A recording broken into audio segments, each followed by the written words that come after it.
कभी कभी जीवन में सबसे बड़ी सीख छोटी छोटी चीजों से मिलती है। किताबों से नहीं, सफलता से नहीं, बल्कि मौन से, स्थिरता से, एक फूल से। यह ऐना की कहानी है और यह आपकी भी हो सकती है। ऐना 17 साल की थी। एक टॉपर, एक चैंपियन, एक उच्च उपलब्धि हासिल करने वाली।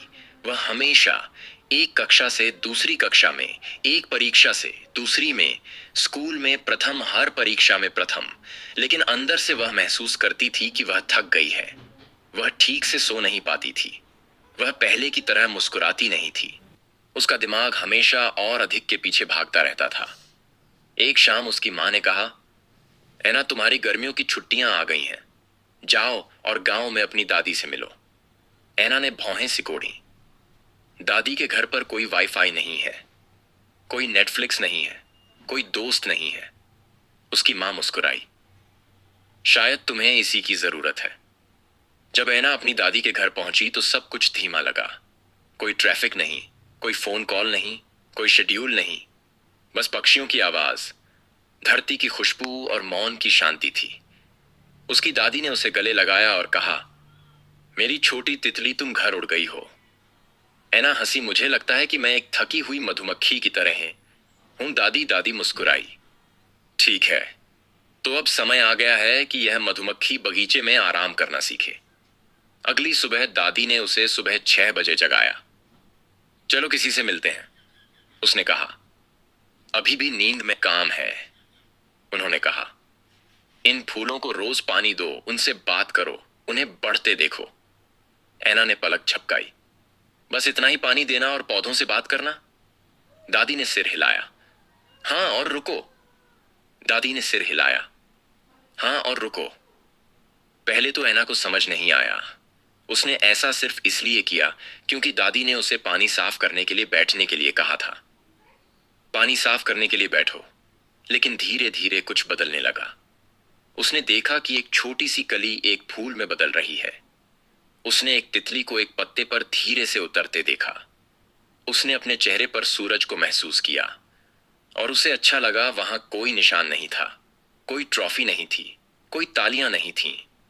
लेकिन उसने कुछ ऐसा महसूस किया जो उसने लंबे समय से नहीं किया था।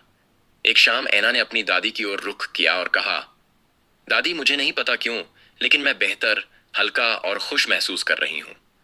दादी मुस्कुराई और कहा, मेरी प्यारी बच्ची, ऐसा इसलिए है क्योंकि तुमने आखिरकार दौड़ना बंद कर दिया और जीना शुरू कर दिया। ऐना ने उसे उत्सुकता से देखा। दादी ने जारी रखा, मैं आपको एक रहस्य बताती हूं। जीवन एक दौड़ नहीं है, यह एक बगीचा है। आप इसे जल्दी नहीं कर सकते, आप केवल इसका पोषण कर सकते हैं। उसने फूलों के बिस्तर की ओर इशारा किया और कहा, फूल इसलिए नहीं बढ़े क्योंकि आपने उन्हें मजबूर किया। वे इसलिए बढ़े क्योंकि आप हर दिन दिखाई दिए, उन्हें पानी दिया, सूरज की रोशनी और समय दिया। फिर उसने 3 शक्तिशाली उदाहरण दिए।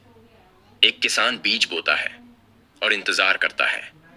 वह तेजी से बढ़ने के लिए मिट्टी पर चिल्लाता नहीं है। वह प्रक्रिया पर भरोसा करता है और फसल आती है। एक पक्षी अपना घोंसला एक समय में एक टहनी बनाता है। 1 घंटे में नहीं, एक दिन में नहीं, बल्कि धैर्य और देखभाल के साथ। और एक माँ 9 महीने तक एक बच्चे को अपने गर्भ में रखती है क्योंकि जीवन में समय लगता है, क्योंकि सुंदरता में समय लगता है। तब दादी ने उसकी आंखों में देखा और कहा, तुम भी बढ़ रही हो। तुम एक मशीन नहीं हो। अपने मन को दया से सींचो। अपनी आत्मा को कुछ धूप दो। डर, क्रोध और तुलना के खरपतवार को हटा दो और भरोसा रखो, तुम्हारा फूल खिलेगा। ऐना की आंखों में आंसू थे। धन्यवाद दादी, उसने फुसफुसाते हुए कहा। मुझे लगता है कि मैं आखिरकार समझ गई हूं। जाने से पहले दादी ने उसके हाथ में एक खिलता हुआ फूल रखा।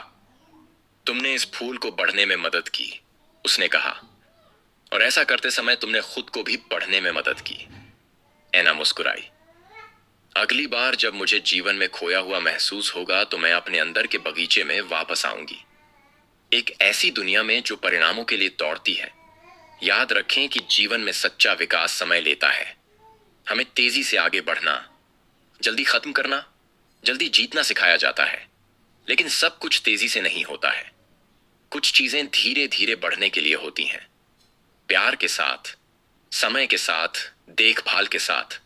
आपको रातों रात खिलने की जरूरत नहीं है। आपको बस देखभाल दिखाने और फूलों की तरह चलते रहने की जरूरत है। हम सभी अपनी गति से बढ़ते हैं। अपनी यात्रा की तुलना न करें, उसका पोषण करें। शांति गति से नहीं बल्कि उपस्थिति से आती है। इसलिए यदि आप थक गए हैं तो दौड़ना बंद करें। अपने बगीचे में चलें, अपने दिल को पानी दें, चुपचाप बैठें, धीमी गति से सांस लें, प्रक्रिया पर भरोसा करें और अपने फूल के खिलने की प्रतीक्षा करें। क्योंकि जब ऐसा होगा तो यह आपके द्वारा कभी भी जल्दबाजी की गई किसी भी चीज से अधिक सुंदर होगा। क्योंकि कभी कभी सबसे शांत मौसम सबसे मजबूत जड़ें विकसित करते हैं और एक दिन आप खूबसूरती से और पूरी तरह से खिलेंगे। अगर आपको कहानी प्रेरणादायक लगी तो लाइक, शेयर, सब्सक्राइब करना न भूलें और बेल आइकन को दबाएं। अब ऐसी कोई नई कहानी न चूकें जो आपको प्रेरित करे और आपका उत्साह बढ़ाए। और हमें कमेंट में बताएं कि ऐना की यात्रा के किस हिस्से से आप सबसे अधिक जुड़े हैं। क्या आपको कभी अपने जीवन में धीमा होने की आवश्यकता महसूस हुई है? अपने विचार कमेंट में साझा करें। हमें आपकी कहानी सुनना अच्छा लगेगा। सुनने के लिए धन्यवाद।